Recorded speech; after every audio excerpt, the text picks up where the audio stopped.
Hi everybody, let's go ahead and work a problem together since we're getting into the meat of managerial accounting with chapter 17. So let's go through problem 17.4b together. That's on page 798 in your book. So here we have an electronics company, we have job order costing, and we have predetermined manufacturing overhead rates. And we have two departments, Department A, Department B. Department A uses machine hours as their cost driver. Department B uses direct labor hours. And so we have costs for beginning of the current year. And then now we have job number 652. So this is the particular job we care about. And in that job, we have 1,000 circuit boards being produced. And so produced by Department A, Department B, and then we have individual costs for both of those departments. So for part A, we need to determine the overhead rate that should be used for each department in applying overhead costs to job number 652. All right, so let's go ahead and do that. So to figure that out, we need our total manufacturing overhead costs, and we're going to divide that by our total machine hours since that's our cost driver. So our manufacturing overhead for Department A was a total of $810,000.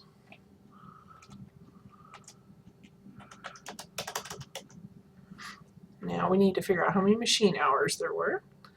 So there were 16,200. So all we're going to do is divide that total. Oops. So dividing 810,000 by 16,200.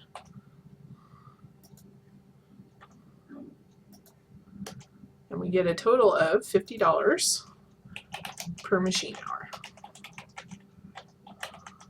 So again, that is our predetermined overhead rate for Department A. So let's do it for Department B. So our manufacturing overhead total for Department B was $620,000.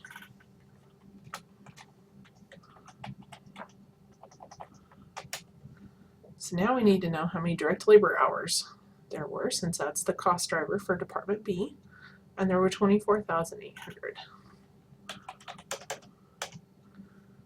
So all we're going to do is again divide our total manufacturing overhead by our cost driver, which was our total direct labor hours, and we get a predetermined overhead rate of $25 per direct labor hour. All right, so now that we figured that out, we can look at part B.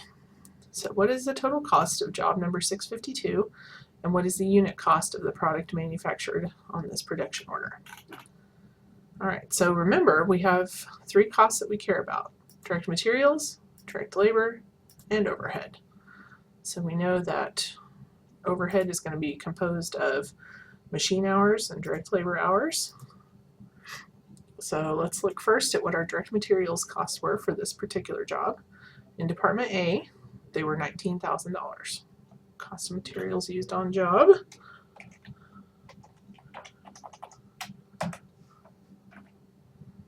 And now we need cost of materials for Department B, which was $1,750.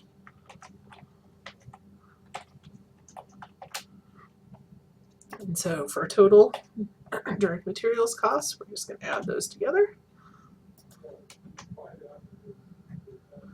So now we need direct labor for both departments. So direct labor cost for Department A was $1,500. And direct labor costs for Department B was $750.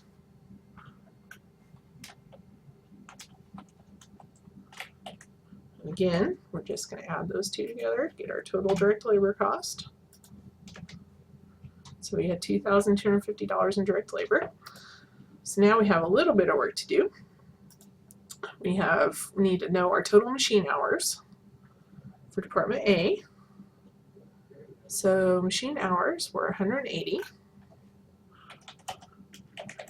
And we know that we had a rate of $50 per machine hour. So we're going to take our total machine hours, which was 180, times our overhead rate, which was $50 per machine hour, get a total of $9,000.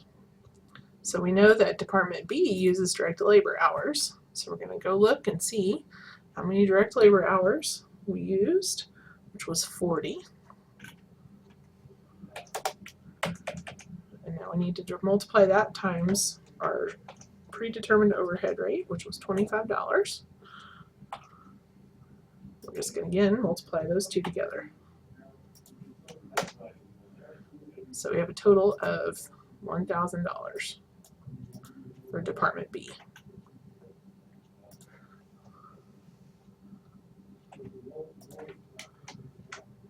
So let's just move those totals over. So now for our total cost of job number 652, we're going to have our direct materials, our direct labor, and our total overhead, which was machine hours and direct labor. And we're just going to sum all those up.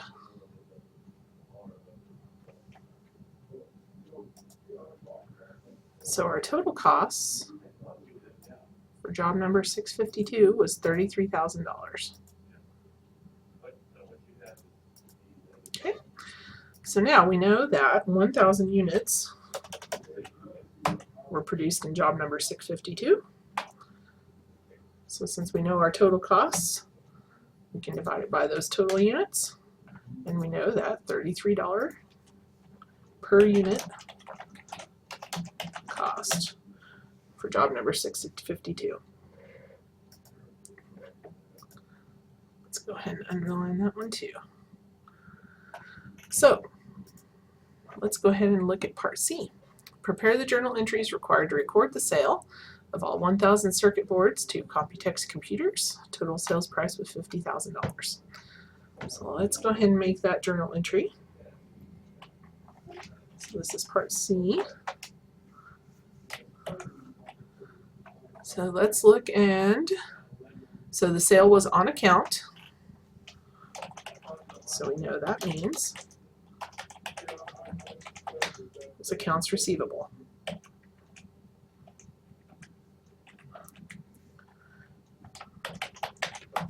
This was a sales transaction, so that's a revenue. Therefore, that's our credit account. So our journal entry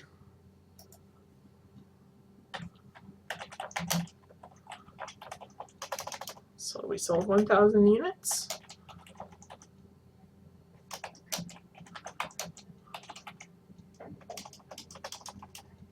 To Computex computers.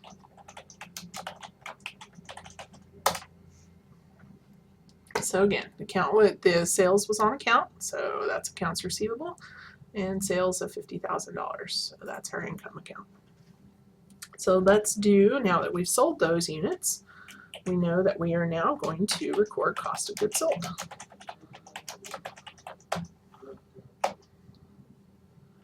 So what we care about is, we don't care about what the sales price was, we care about what the cost was to us. So we know that was $33,000. So we're going to debit cost of goods sold. Now we've sold those units, so we're going to take those out of finished goods inventory. Those are no longer available for sale.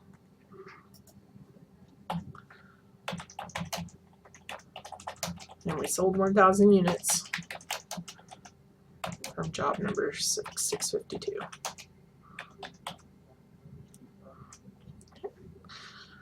So that's our journal entries. So let's look at Part D. We're to assume the actual overhead costs for the year were $800,000 in Department A and $615,000 in Department B. Actual machine hours in Department A were 16,500, and actual direct labor hours in Department B were 24,000 during the year. So on the basis of this information, we're to determine the over or under applied overhead in each department for the year. Sounds complicated, but it's not.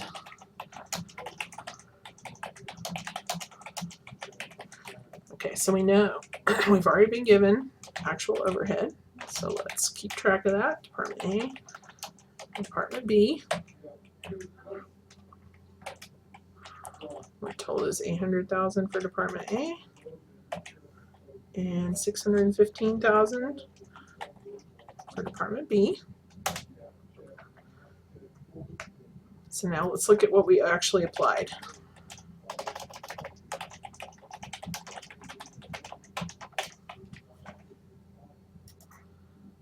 So we know that $16,500, 16,500 machine hours was our actual overhead, our actual machine hours. So we're going to multiply that times our overhead rate, which we determined before was $50.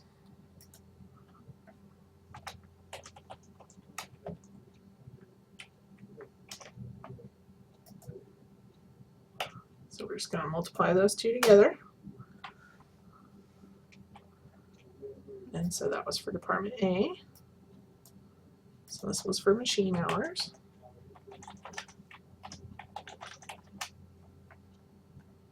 I'll move that over a little so you can see it.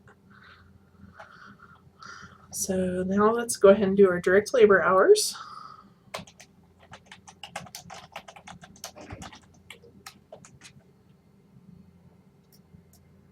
So we know that our actual direct labor hours were 24,000 during the year.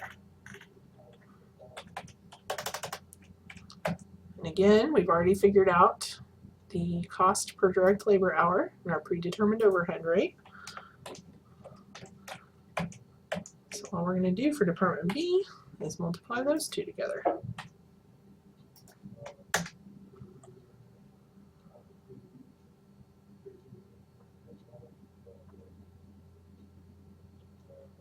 So now we have our machine hours and our direct labor hours for each department. So now all we need to do is figure out what was over and what was under applied. So let's go ahead and tidy this up a little so that you can see it.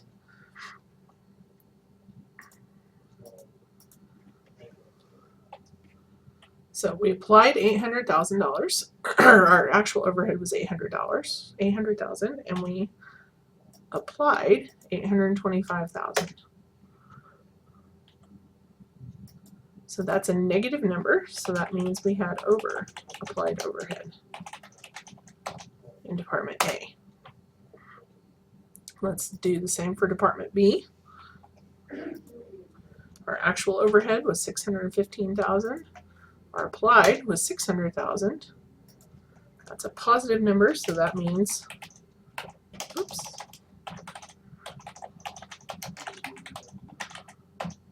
we had under applied overhead in Department B. So what you want to do is look at what the budgeted overhead should have been compared to what the actual was. The difference between those two will tell you whether your overhead was under or over applied. Okay. If you have any questions, feel free to email me, but this is the result for problem 17.4b, and hopefully this made the chapter a little more clear for you. If you have any questions, don't hesitate to give me a holler. Talk to you soon. Bye.